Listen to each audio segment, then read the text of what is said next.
کہ چینی کی قیمت آپ نے کنٹرول کر لیا ہے، لیکن اب ایک دفعہ پھر چینی مہنگی ہو گئی ہے. کیا وجہ ہے؟ حکومت کیوں ناکام ہو جاتی ہے چینی کی قیمت کنٹرول کرنے میں؟ شکریہ حامد میر صاحب. دیکھیں، سب سے پہلے تو یہ کہ پچھلے سال تو ایک چینی کی کراپ کے اندر، کرشنگ کے اندر شارٹ فال آئی اور پھر حکومت نے چینی امپورٹ کی تو چینی کی قیمت نیچے چلی گئی. اس سال ہمیں نظر آ رہا ہے کہ جو گنے کی قیمت ہے وہ کچھ زیادہ ہے، اور یہ کوئی بری بات نہیں ہے کیونکہ کسان جو ہے اس کو پہلی مرتبہ معاوضہ ٹھیک مل رہا ہے اپنی محنت کا. مجھے بڑی اچھی طرح یاد ہے 2017 میں سپورٹ پرائس جو تھی وہ 170 روپے تھی اور ایکچوئل گراؤنڈ پہ 130 روپے سے زیادہ اکثر ملوں نے گنا نہیں خریدا. اس وقت 250 روپے، 230 روپے، 240 روپے پہ کسان کو گنا مل رہا ہے. تو ایک وجہ تو یہ ہے. دوسرا یہ کہ ہم نے سیلز ٹیکس کی انفورسمنٹ کو بہتر کیا ہے. پہلے یہ ہوتا تھا کہ بہت زیادہ چینی آف بک بکتی تھی، یعنی سیلز ٹیکس اس پہ نہیں دیا جاتا تھا. اب ہم نے قانون کو سختی سے نوٹیفائی کیا ہے. پچھلے سال سے اس سال کافی زیادہ سیلز ٹیکس کی کلیکشن بھی بڑی ہوئی ہے شوگر سیکٹر سے، تو اس کا بھی ایک اثر اوپر آ رہا ہے. لیکن ہم اس کے اوپر کرنے یہ جا رہے ہیں کہ اس سال ہم انشاءاللہ تعالیٰ وقت سے پہلے چینی امپورٹ کریں گے اور اس کو قیمت کو نیچے لے کے جائیں گے. یہ چینی کی قیمت ابھی چند ماہ پہلے 98 روپیز تقریباً 100 روپے کے جی ایکس مل ریٹ ہو گیا تھا. اس وقت تقریباً 83 روپے کلو کے قریب ہے. نہیں، لیکن بعض جگہ پہ تو بہت زیادہ ریٹ ہے، مختلف جگہوں پہ مختلف ریٹ اس کا آ رہا ہے اور لوگ منمانی کر رہے ہیں اور لوگ بڑے پریشان ہیں. بہرحال آپ نے ایک اچھی خبر دی ہے کہ آپ چینی کو امپورٹ کر رہے ہیں. یہ بتائیے کہ جو utility store corporation of Pakistan ہے، اس کے ذریعے چینی، آٹا، چاول، دالیں اور باقی جو ضروریات زندگی ہیں تو ان کی قیمتیں کم کرنے پہ، مہنگائی پر قابو پانے میں حکومت کیوں ناکام ہے؟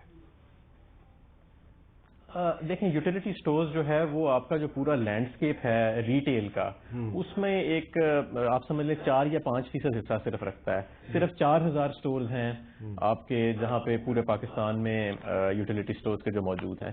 اس کا کچھ حد تک آپ ریلیف کا اثر تو دے سکتے ہیں اور یوٹیلیٹی سٹورز کی سیلز بھی کافی زیادہ بڑی ہوئی ہے. ان کی سیل 10 گنا زیادہ بڑی ہوئی ہے پچھلے سالوں سے. ہم جب آئے تھے اس سے تقریباً 10 گنا زیادہ سیل بڑی ہوئی ہے. لیکن ان کا جو فٹ پرنٹ ہے زمین کے اوپر وہ ایک محدود ہے، وہ صرف 4000 سٹورز کی حد تک ہے. زیادہ جو قیمتوں کے اندر بہتری آتی ہے وہ 2 ہی طریقوں سے آتی ہے، یا ڈیمانڈ اینڈ سپلائی سے اگر اس میں بہتری آئے، یا جو صوبائی حکومتوں کے پاس میکینزمز ہیں پرائس کنٹرول کے وہ زیادہ مؤثر ہو سکتے ہیں. اور کچھ یوٹیلیٹی سٹورز جو 4-5% حصہ اس کا ریٹیل کے اندر ہوتا ہے ضروری اشیاء کے، وہ اپنا رول ادا کرتا ہے. اچھا حماد صاحب، یہ یوٹیلیٹی سٹور کارپوریشن آپ کی انڈسٹریز اینڈ پروڈکشن منسٹری کے انڈر آتی ہے. اس میں کچھ دن پہلے جو ہے وہ جو ایم ڈی صاحب ہیں انہوں نے چیئرمین پر بڑے الزامات لگا دیے تھے، تو کیا اس کی کوئی انکوائری ہوئی تھی؟ جی دیکھیں، یہ بدقسمتی سے کچھ 6-7 ماہ پہلے ایم ڈی صاحب اور چیئرمین صاحب کے تعلقات آپس میں خراب ہو گئے. ایم ڈی صاحب نے چیئرمین پہ الزامات لگائے، چیئرمین نے ایم ڈی پہ الزامات لگائے. ہم نے پھر اس کی ایک ڈپارٹمنٹل انکوائری کی، لیکن اس میں جو انہوں نے ایک دوسرے پہ فائنینشیل الزامات لگائے تھے وہ تو ثابت نہیں ہو سکے. لیکن یہ ہمیں کچھ رولز کی وائلیشن ضرور ملی اور ہمیں یہ بھی محسوس ہوا کہ بہت زیادہ کشیدگی کا عالم تھا اور ہاسٹیلٹی تھی دونوں فریقوں کے درمیان. تو ہم نے یوٹیلیٹی سٹورز کا جو بورڈ ہے اس کو ڈیزالو کر دیا ہے اور اب ایک نیا فی الحال عارضی بورڈ جسے سیکٹری انڈسٹریز ہیڈ کرتے ہیں وہ موجود ہے. دوسری طرف ایم ڈی جو ہیں ان کی بھی ٹینیور ختم ہونے والا ہے اور نئے ایم ڈی کی بھی ریکروٹمنٹ کا پروسیس جو ہے وہ شروع ہونے والا ہے. تو یہ بدقسمتی سے ان کے جو آپس میں تعلقات خراب ہوئے اس کی بنیاد پہ بھی بہت زیادہ الزامات لگائے گئے اور وہ پھر تعلقات ان کے بعد میں ٹھیک بھی نہیں ہو سکے. اور کچھ میں سمجھتا ہوں کہ رولز کی بھی وائلیشنز تھیں جس کی بنیاد پہ ہمیں یہ اقدامات اٹھانے پڑے. لیکن آپ نے پھر ایم ڈی کے خلاف تو کوئی کارروائی نہیں کی، چیئرمین کو ہٹا دیا. چیئرمین کو کیوں ہٹایا گیا؟ دیکھیں، ایک تو یہ تھا کہ جو نان ایگزیکٹو وہ چیئرمین تھے، لیکن وہ ڈے ٹو ڈے معاملات میں ان کا یوٹیلیٹی سٹورز کے بہت زیادہ عمل دخل تھا.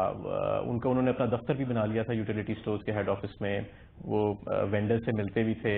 وہ یہ کام نہیں تھا ان کا یوٹیلیٹی سٹورز کے. اور دوسری طرف جو ہم نے یہ ایسے نہیں ہے کہ ہم کوئی انکوائری نہیں کر رہے.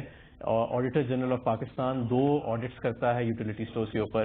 جو نیا بورڈ ابھی عارضی بورڈ بنا ہے سیکٹری انڈسٹریز نے ایک ایکسٹرنل آڈٹ گویا کی پی ایم جی فرم کے ذریعے اس کا بھی آرڈر کر دیا ہے ان سارے معاملات کے اوپر. 11 دسمبر 2020 کو آپ کی منسٹری نے ایک فیکٹ فائنڈنگ کمیٹی بنائی تھی. ڈاکٹر حمید عتیق سرور اور محمد شعیب اکبر صاحب اس میں شامل تھے. اس کی رپورٹ آ گئی آپ کے پاس؟ جی رپورٹ آ گئی، اور اسی کی بنیاد پہ میں آپ کو کہہ رہا ہوں نا کہ جو فائنینشیل الزامات لگے تھے وہ تو یہ دونوں کوئی ثبوت نہیں پیش کر سکے ایک دوسرے کے خلاف جس سے وہ ثابت ہوئے، لیکن رولز کی وائلیشن ضرور تھیں، اور روزمرہ کے جو امور ہے مینجمنٹ کے اس کے اندر ہمیں نظر آیا کہ چیئرمین جو بورڈ کے تھے ان کی عمل دخل کافی زیادہ تھی اور کشیدگی بہت زیادہ تھی جو سامنے نظر آئی، جس کی بنیاد پہ ادارے کو نقصان پہنچ رہا تھا۔ اچھا حماد صاحب، یہ تو بات ہوگی نا ایم ڈی اور چیئرمین نے جو ایک دوسرے پہ الزامات لگائے تھے، لیکن 31 دسمبر 2020 کو جو 8 صفحوں پر مشتمل ایک corrupt practices of managing director, اس پر حمود الرحمان صاحب جو چیف فائنینشیل آفیسر جو ہیں انہوں نے بھی ایک رپورٹ جو ہے وہ دی ہے، اور یہ utility store corporation of Pakistan کے ہیں چیف فائنینشیل آفیسر، تو انہوں نے تو بڑے سیریس الزامات لگائے ہیں اور انہوں نے اس میں کچھ ثبوت بھی لگائے ہیں، تو یہ ایم ڈی صاحب کے خلاف کیوں کارروائی نہیں ہوئی؟ چیئرمین کے خلاف تو کارروائی ہو گئی رولز کی وائلیشن پہ، ایم ڈی کے خلاف ابھی تک کارروائی کیوں نہیں ہوئی؟ دیکھیں اس کا اچھا میر صاحب میں آپ کو بتاؤں کہ وہ جیسے کہتے ہیں نا کہ there is a case behind a face, یہ بھی ہے۔ جو سی ایف او صاحب جب 2016 میں اپوائنٹ ہوئے تھے تو اس وقت کے جو سیکرٹری تھے انہوں نے ان کی تقرری کو غیر آئینی قرار دیا، اس کے بعد پھر ان کو 3-4 سال مستقل ایکسٹینشنز ملتی رہیں، اور پھر کوئی نومبر کے اندر جو موجودہ سیکرٹریز ہیں انہوں نے بھی ایک فیکٹ فائنڈنگ انکوائری کی، انہوں نے بھی یہ ڈکلیئر کیا کہ جو موجودہ سی ایف او ہیں ان کو جو ایکسٹینشنز دی جا رہی ہیں بورڈ کی طرف سے وہ غیر قانونی ہیں، اور ایک کمپیٹیٹو پروسیس کے ذریعے نیا سی ایف او مارکیٹ سے ہائر کرنا چاہیے فوری طور کے اوپر یوٹیلیٹی اسٹورز کارپوریشن کو۔ تو یہ لیٹر لکھنے سے 1 مہینہ پہلے یہ فیصلہ دیا گیا منسٹری کی طرف سے کہ ایک نیا سی ایف او ہائر کیا جائے، اور یہ بار بار ایک ہی شخص کو تقرری دینا جس کی پہلے سے ہی اپوائنٹمنٹ جو ہے اس کے اوپر سوالات اٹھے ہیں۔ لیکن میری بات سنیں نا، آپ کو نہیں لگتا کہ بڑا سیریس معاملہ ہے کہ پہلے ایم ڈی نے چیئرمین پہ الزام لگائے، چیئرمین نے ایم ڈی پہ الزام لگائے، پھر سی ایف او نے ایم ڈی پہ الزامات لگائے، تو یہ یوٹیلیٹی اسٹور کارپوریشن کے اندر کیا ہو رہا ہے؟ دیکھیں یہی تو اسی لیے تو ہمیں جو بورڈ ہے اس کو ڈیزالو کرنا پڑا، اور ایم ڈی کی بھی کیونکہ ٹینیور ختم ہونے والی ہے تو ایم ڈی کی نئی ریکروٹمنٹ پروسیس ہم چاہتے ہیں ایک نئے بورڈ کے ذریعے ہو، اور اب ہم ایک آڈٹ بھی ہم کروا رہے ہیں۔ بورڈ جو نیا بورڈ بنا ہے سیکرٹری انڈسٹریز کی صدارت کے اندر، اس نے ایک ایکسٹرنل آڈٹ بھی کر دیا ہے، تو اگر کوئی ایسی چیز ہوئے گی تو وہ آڈٹ کے سامنے آ جائے گی۔ اچھا، اب آخری سوال میرا یہ ہے کہ جو ٹیکسٹائل سیکٹر ہے اس نے پاکستان کی ایکسپورٹس میں بڑا اضافہ کیا ہے، لیکن اچانک اس کی جو سستی گیس کی سہولت ہے اس کو بھی واپس لے لیا جائے گا، آپ کو نہیں لگتا کہ اس سے ٹیکسٹائل سیکٹر پر کی کارکردگی پہ برا اثر پڑے گا؟ نہیں، دیکھیں اس کی وجہ یہ ہے کہ اس بڑی جو کیبنٹ کمیٹی آف انرجی نے جو فیصلہ کیا اور جس کی کیبنٹ نے توثیق کی وہ بڑا سادہ سا اس کی منطق ہے۔ ہمارے پاس بجلی فی الحال زیادہ ہے اور گیس ہمارے پاس کم ہے، تو ٹیکسٹائل ملوں میں کیا ہو رہا ہے کہ وہ یہ جو ہم انہیں سستی گیس دے رہے ہیں، امپورٹ کر کے دے رہے ہیں، اس کی انہوں نے بجلی بنانی شروع کر دی ہے، اور ایک طرف ہمارے پاس بجلی زیادہ پڑی ہے، 800 ارب کی ہم کیپیسٹی پیمنٹس کر رہے ہیں سال یہ بھی ایک اسکینڈل ہے نا، اور ان کو سستی بجلی بھی ہم نے آفر کی ہوئی ہے ٹیکسٹائل سیکٹر کو۔ دوسری طرف وہی گیس، جی یہ بھی تو ایک اسکینڈل ہے کہ آپ ان کو گیس دے رہے ہیں اور انہوں نے اس کی بجلی بنانی شروع کر دی ہے۔ ہاں، اب اس کے اوپر دیکھیں نا، اس کے اوپر ایک فیصلہ موجود ہے پچھلی کابینہ کا، ہماری حکومت کا نہیں، پچھلی کابینہ کا، اور وہ فیصلہ یہ تھا کہ جو ہائی ایفیشنسی کے اوپر گیس سے بجلی بنا رہے ہیں ان کو آپ بنانے دیں، لیکن لو والوں کو بند کر دیں۔ ہمارا بھی یہی فیصلہ ہے جو ہم نے، اگر آپ صحیح معنوں میں اگر فیصلہ دیکھیں تو وہ یہ فیصلہ ہے کہ اب کئی ایسے گیس کے پلانٹس ہیں جو 30 سے 35% صرف ایفیشنسی کے اوپر گیس سے بجلی بنا رہے ہیں، یعنی گیس کا بھی ضیاع ہو رہا ہے، جو سبسڈی دی جا رہی ہے گیس پہ اس کا بھی ضیاع ہو رہا ہے، دوسری طرف جو بجلی استعمال نہیں ہو رہی اس کی 800 ارب کی ہم قیمت ادا کر رہے ہیں، وہاں پہ بھی حکومت کو مار پڑ رہی ہے۔ تو ہم نے بھی وہی فیصلہ کیا ہے اور اب اس کو لاگو کرنے کا فیصلہ کیا تھا جو پچھلی حکومت نے بھی کیا تھا لیکن لاگو نہیں کیا تھا۔ تو ہم اب یہ ہمارا فیصلہ یہ ہے جو کیبنٹ نے کیا ہے کہ جو ٹیکسٹائل یونٹس جن کے پاس بجلی کا کنیکشن دوسری طرف موجود ہے وہ فوری طور پہ بجلی پہ شفٹ ہو جائیں، اور دوسری طرف اگر کوئی ہائی ایفیشنسی کا کیپٹیو پاور پلانٹ ہے، یعنی اگر کسی نے گیس کا پاور پلانٹ لگایا ہوا ہے اور وہ ہائی ایفیشنسی پہ ہے تو اس کو ہم فوری طور پہ بند نہیں کر رہے۔ تو حماد صاحب، اگر یہ ایپٹما جو ہے یا ٹیکسٹائل ملوں والے ہیں یہ اگر کورٹ میں چلے گئے، وہ کہہ رہے ہیں جی ہم جائیں گے حکومت کے فیصلے کے خلاف، تو پھر کیا کریں گے آپ؟ دیکھیں ہم نے تو وہ فیصلہ کرنا ہے کہ جو ٹیکس پیئر ہے پاکستان کا اس کے پیسے کی ہم نے حفاظت کرنی ہے۔ گیس اس ملک میں امپورٹ ہو رہی ہے، مہنگی بھی ہے اور کم بھی ہے، اس کا بھی ہم نے بچاؤ کرنا ہے۔ دوسری طرف کئی یوریا پلانٹ ہیں جن کا اسینشل انپٹ ہے ہم ان کو نہیں چلا سک رہے. کئی چھوٹے یوریا پلانٹس ہیں کیونکہ ان کے پاس گیس موجود نہیں ہے. کئی اور انڈسٹری ہے, ڈومیسٹک صارفین ہیں جن کو ہم گیس نہیں پہنچا رہے, تو ہم ان کو دوسری طرف جو یہ والے یونٹس ہیں یہ گیس سے بجلی بنانا انہوں نے شروع کر دیا اور بڑے انیفیشینٹ طریقے سے. تو ہم یہ موقف اپنا کورٹ کے آگے رکھیں گے اور جو کورٹ فیصلہ کرے گا ہم سر تسلیم خم کریں گے. آپ خود ہی کہہ رہے ہیں کہ انہوں نے جو گیس آپ ان کو دے رہے تھے اس سے انہوں نے بجلی بنانی شروع کر دیا ہے, اس پر ان کے خلاف کوئی کاروائی نہیں کر رہے آپ؟ دیکھیں اس کی ایسا نہیں ہے کہ یہ کوئی غیر قانونی ہے, کیپٹو گیس کے پلانٹس ہوتے ہیں, لیکن گورنمنٹ کی پالیسی یہ ہے جو کہ پچھلی کابینہ سے چلی آ رہی ہے اور لاگو نہیں ہوئی تھی کہ ہائی ایفیشنسی جو پلانٹس ہیں صرف ان کو گیس دی جائے, لو ایفیشنسی کو نہ دی جائے. اور ہائی ایفیشنسی کو بھی ایونچولی دینا حکومت کی کوئی ایسی آبلیگیشن نہیں ہے کیونکہ وہ فیڈ سٹاک کے طور پہ گیس نہیں یوز ہو رہی, اس سے وہ بجلی بنا رہے ہیں. تو ان کو بھی ہم ایونچولی چینج اوور یا سوئچ اوور کریں گے اور کوئی انسینٹیوز بھی دیں گے کہ وہ دوسری طرف جائیں. لیکن فی الحال ہمارا جو اولین ترجیح تو یہی ہے کہ یہ جو بجلی کی طرف سے بھی ہمیں مار پڑتی ہے جب یہ گیس سے بجلی بناتے ہیں اور گیس کی طرف سے بھی مار پڑتی ہے, اس کو فوری طور پہ روکا جائے اور یہ جو پیسے کا بھی ضیاع ہے اور گیس کا بھی ضیاع ہے اس کو روکا جائے. جی بہت بہت شکریہ. حماد اظہر صاحب ہمارے ساتھ بات کر رہے تھے. جی ایک وقفہ, ہم وفاقی وزیر صنعت و پیداوار حماد اظہر صاحب سے بات کر رہے تھے اور ہم نے ان کے ساتھ بات کی. ہمارے پاس ڈاکومنٹری ایویڈنس موجود ہے, دستاویزات موجود ہیں.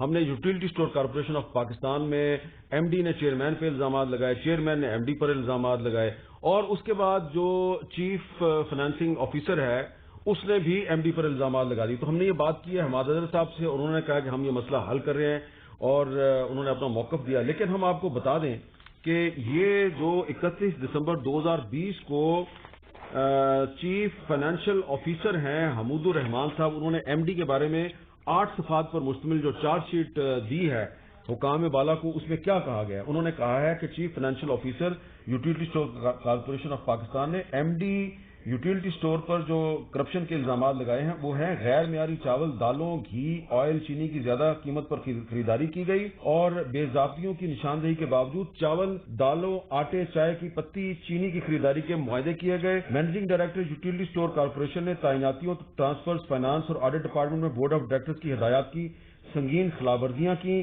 ایم ڈی یوٹیلٹی اسٹورز نے کئی اہم عہدوں پر منمانی کی اور غلط تعیناتیاں کی, غیر قانونی اور بلاجواز رد و بدل کیا جس کے باعث فائنانس اور اکاؤنٹس ڈپارٹمنٹ متاثر ہوا. مینیجنگ ڈائریکٹر کی جانب سے غیر قانونی ادائیگیاں کی گئی, بورڈ کی ریزولوشن کی خلاف ورزی کی گئی اور سروس رولز کی سنگین خلاف ورزی کی گئی. چیف فائنینشیل آفیسر کو اطلاع دیے بغیر ایم ڈی نے بینک اکاؤنٹس کے دستوں میں تبدیلی کی درخواست براہ راست بینکوں کو بھجوا دی. جونیئر افسران کو اہم عہدوں پر تعینات کیا. فائنانس اور اکاؤنٹس ڈپارٹمنٹ میں غیر ضروری تعیناتیوں اور ٹرانسفر کے معاملات پر سمجھوتا کیا گیا اور M D utility store corporation پر سرکاری گاڑیوں کے غلط استعمال, پیٹرول اور انٹرٹینمنٹ الاؤنس کی مد میں ضابطے کی خلاف ورزیوں کا الزام لگایا گیا.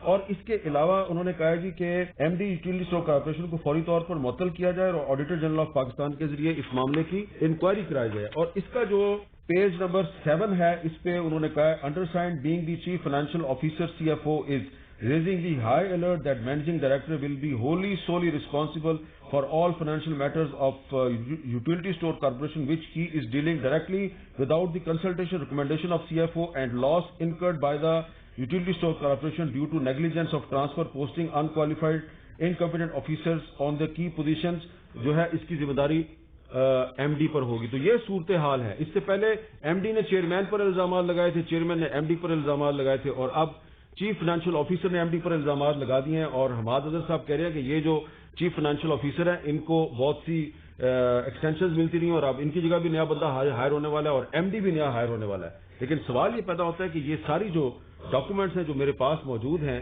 یہ ڈاکومنٹس ایک بہت بڑے ایک اسکینڈل کی طرف نشاندہی کر رہی ہیں. عوام کو پاکستان کے 4000 یوٹیلٹی اسٹورز کے ذریعے جو کم قیمت پر اشیاء مہیا کی جاتی ہیں چیف فائنینشیل آفیسر نے کہا ہے کہ وہ غیر معیاری ہیں. اسی لیے میں نے یہ چیز آپ کے سامنے رکھی. حماد اظہر صاحب کا موقف آپ کے سامنے آ گیا ہے لیکن یہ جو ڈاکومنٹس ہیں یہ بھی ہم نے آپ کے سامنے رکھ دیے ہیں. مجھے دیجیے اجازت. اللہ حافظ.